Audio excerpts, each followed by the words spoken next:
En fin de vidéo, vous trouverez les explications du tableau.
Quelques explications sur le tableau des gains. Les trois colonnes en gris représentent le premier, le deuxième et le troisième à l'arrivée. Chaque colonne à droite des colonnes grises représente la position dans laquelle le pronostic a indiqué le cheval. Par exemple, dans la troisième ligne, le pronostic a indiqué le premier cheval arrivé en première position du pronostic. À la ligne suivante, le pronostic a indiqué le premier cheval arrivé à la troisième position de son pronostic. À la deuxième colonne grise, le pronostic a indiqué le cheval arrivé deuxième à la troisième position de son pronostic, et ainsi de suite. Les couleurs bleu foncé indiquent que ce cheval avait une numérologie 11 ou 22, c'est-à-dire une numérologie intéressante. En bleu clair, il indique que le cheval n'a pas de numérologie 11 ou 22, mais a été cité en première position dans le pronostic, pour le cheval arrivé premier. En vert foncé, il indique que le cheval est arrivé hors des trois premiers pronostics cités. En l'occurrence, ici, le pronostic l'a cité à la 6e position de son pronostic, pour le cheval arrivé premier. En couleur magenta ou rose, il indique que le cheval est arrivé deuxième ou troisième, mais pas premier.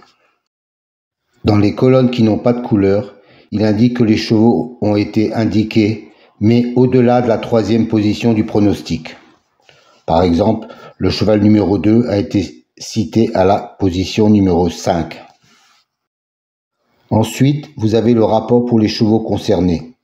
Pour le simple gagnant, simple placé, le deuxième ou le troisième arrivé. Et cela seulement pour les 3 premiers chevaux cités dans le pronostic. Pour les gains découplés, ceux-ci représentent les gains pour le pronostic dans son intégralité, c'est-à-dire sur les 8 chevaux. Voilà, je ne cache pas mes statistiques, je vous donne tous les éléments nécessaires. Je ne pense pas que les autres youtubeurs vous donnent autant de détails sur leurs pronostics. Si on faisait le calcul de tous les gains que cela représente chez eux, je ne pense pas que vous soyez vraiment bénéficiaire. Pour ma part, je préfère jouer en simple gagnant ou simple placé. Les petites rivières font les grands fleuves. Si vous jouez un tiercé ou un quintet en 8 chevaux, il vous en coûtera quand même 56 €. Et un quartet en 8 chevaux, 70 €. C'est pas donné. À moins de les jouer en réduction à 10%, 20% ou 50%. Mais les gains sont divisés par autant. C'est pour ça que je préfère jouer en simple, 1, 2 ou 3 €. Et si vous jouez 10 fois, 20 fois, ben, ça rentre quand même mieux que le tiercé, le quartet, quintet que vous aurez 99 fois sur 100 dans le désordre. Et que tous les pronostiqueurs auront donné et qui rapportera rien parce que ce sont toujours les favoris. Voilà, j'espère que les explications ont été claires. Si vous avez des questions, je suis à votre service. Merci à vous et pensez toujours au like ou à la souscription.